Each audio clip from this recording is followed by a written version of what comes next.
Bwana Yesu asifiwe, jina la Bwana libarikiwe. Na wasalimu ndugu zangu katika Kristo mahali popote mlipo. Matumaini yangu ni kwamba nyote mwazima pamoja na familia. Niko mbele zako katika majira haya, kuna somo jingine ambalo Roho Mtakatifu ameweza kunipatia katika siku ya leo ili niweze kushare mimi na wewe. Jina la Bwana libarikiwe. Bwana Yesu asifiwe. Somo la siku ya leo ni swali. Na swali hii watu wengi huwa wanajiuliza swali hili, na labda kuna wale ambao labda wana majibu ya hilo swali, lakini unaweza kuwa na majibu lakini majibu haya kwa si sahihi. Na kuna wengine ambao labda hawana majibu ya hilo swali, lakini ni swali ambalo wanajiuliza kila wakati. Siku ya leo nataka nikupe jibu ya swali ambalo labda unajiulizaga ama ushawahi kusikia mtu akakuuliza na ukaweza kukosa majibu. Je, unajua kwa nini Yesu ajaja? Watu wengi huwa wanajiuliza, Yesu alisema ya kwamba naja upesi. Na mpaka sasa toka alivyosema kumepita miaka 2025 na Yesu hajaja. Na watu wengine wanasema kwamba labda dunia haitakuwa na mwisho. Hata mimi swali hilo wakati nilikuwa sijaokoka, wakati nilikuwa sijapata neema ya wokovu, nilikuwa nikijiuliza swali hilo. Na nilikuwa na mafundisho ambayo mimi nilikuwa nikiyajua ya kwamba dunia haitakuwa na mwisho, na mtu anapokufa atazaliwa tena. Nikasema kwa sababu mimi nimezaliwa kuwa Mwafrika, nitakapofariki nitaenda kuzaliwa labda nikiwa mzungu. Labda kwa siku ya leo nimeumbwa nikiwa mwanamke, lakini nitakapofariki nitazaliwa labda nitaenda kuzaliwa India, nitakuwa mzungu. Labda nitaenda kuzaliwa Asia, labda nitaenda kuzaliwa Korea, labda nitaenda kuzaliwa wapi na wapi. Hayo ni mambo ambayo mimi nilikuwaga najua hivyo, lakini kile ambacho nilikuwa nakijua si ukweli. Jina la Bwana litukuzwe. Bwana Yesu asifiwe. Ukweli ni kwamba dunia ina mwisho. Kitu ambacho unatakiwa ujue ni kwamba hakuna kitu kilicho na mwanzo kikakosa mwisho.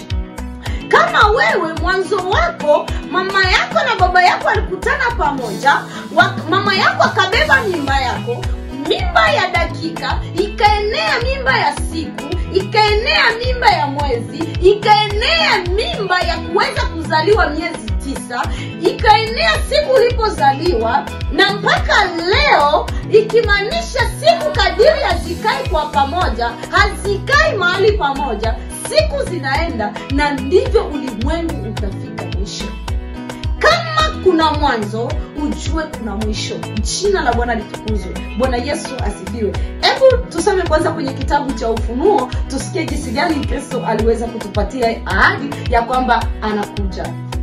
Tukisoma kwenye kitabu cha Ufunuo wa Yesu Kristo kama ulivyoandikwa na Yohana sura ya 22 mstari wa 12, neno la Bwana linasema, tazama naja upesi, na ujira wangu u pamoja nami, kumlipa kila mtu kama kazi yake ilivyo. Amen. Jina la Bwana libarikiwe. Bwana Yesu asifiwe. Andiko hili ndo andiko ambalo watu huwaga wanalichukulia na kusema ya kwamba Yesu toka alivyosema ya kwamba anakuja, na toka alivyosema kwa sasa hivi kumeshapita miaka mingi, ikimaanisha hiyo ahadi ni ya uongo. Wengine wanasema kwamba labda Yesu ameshakuja, wengine wanasema labda Yesu hata kujaga tena, vile alivyokujaga mara moja na yamekwisha vile, na dunia haitakuwa na mwisho. Lakini kitu ambacho nakwambia ni kwamba Yesu anakuja. Yesu anakuja. Na unaweza sasa ukajiuliza, hapa ndio pako majibu ya hilo swali lako. Kwa nini Yesu hajaja? Na wakati yeye alisema kwamba naja upesi, na kipi ambacho kinasababisha yeye mpaka sasa hivi ajaja? Jina la Bwana libarikiwe. Bwana Yesu asifiwe. Ujue kama Yesu ajaja kwa siku ya leo ni kwa sababu yako. Hebu niulize kwanza, kwa sababu yangu kivipi? Jina la Bwana litukuzwe. Bwana Yesu asifiwe. Twende kwenye maandiko. Tunasoma waraka wa pili wa Petro kwa watu wote sura ya 3 mstari wa 8, neno la Bwana linasema, lakini wapenzi, msisahau neno hili kwamba kwa Bwana siku moja ni kama miaka 1000, na miaka 1000 ni kama siku moja. 9 neno Bwana nasema, Bwana hakawii kuitimiza ahadi yake kama wengine wanavyodhani kukawia, bali uvumilia kwenu, maana hapendi mtu yeyote apotee, bali wote waifikie toba. Amen. Jina la Bwana libarikiwe. Bwana Yesu asifiwe. Petro anawaandikia kanisa la Kristo. Ananiandikia mimi, anakuandikia wewe, anatuandikia sisi. Kwa sababu hili swali Petro aliweza kulipata.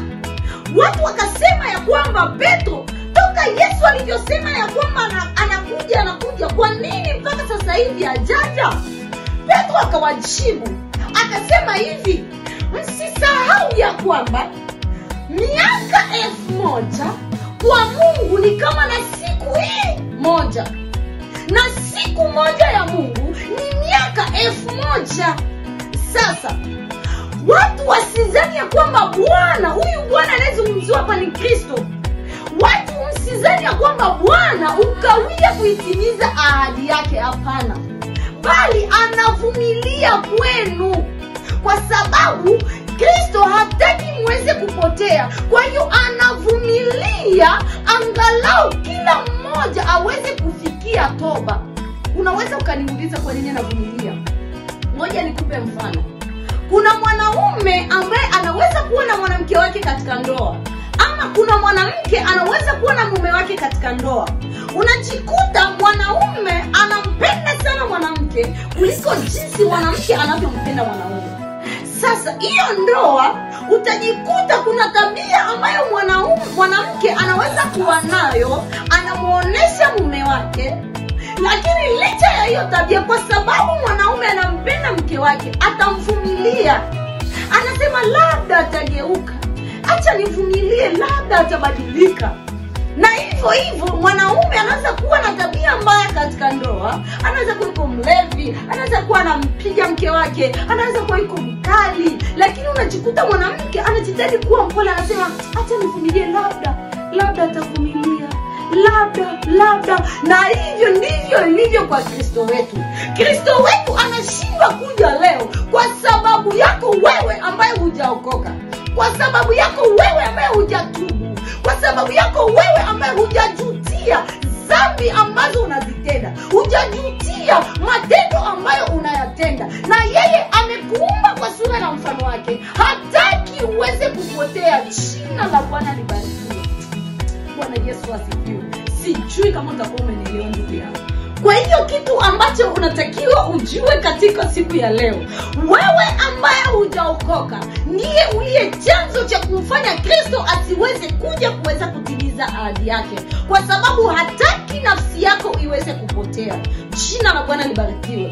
Bwana Yesu asifiwe. Lakini wakati ambapo wewe unaendelea kuweka masikio magumu, unaendelea kufuatilia zile njia zako chafu ambazo unaziona ni njema machoni pako na kumwacha Kristo, itafika wakati Kristo kuamua ya kwamba aje aweze kuchukua kanisa lake. Na wakati ambapo atakuja kuchukua kanisa lake na wewe unabaki, ndugu yangu, utaweza kujuta, na neema hiyo itakuwa imefika mwisho.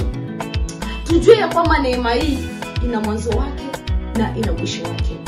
Ni kama vile katika ndoa, mwanaume anaweza kumvumilia mke wake kwa matendo machafu. Mwanaume anavumilia kwa sababu mwanamke wake abadilike. Mwanamke anaposhindwa kubadilika, mwanaume huyo huwa anachukua maamuzi ya kuweza kuachana na mwanamke huyo. Na mwanamke anapomvumilia mume wake aweze kubadilika, lakini mume wake anaendelea na tabia zake zile mbaya, mwanamke pia huwa anachukua maamuzi ya kuweza kuvunja hiyo ndoa. Na ndivyo ilivyo katika Kristo.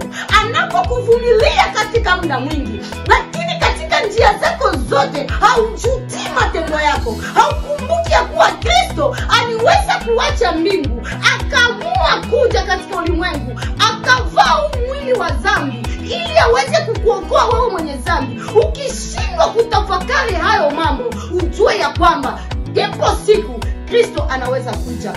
Katika siku ya leo, katika siku ya kesho, katika siku ijayo, Kristo anaweza kuja.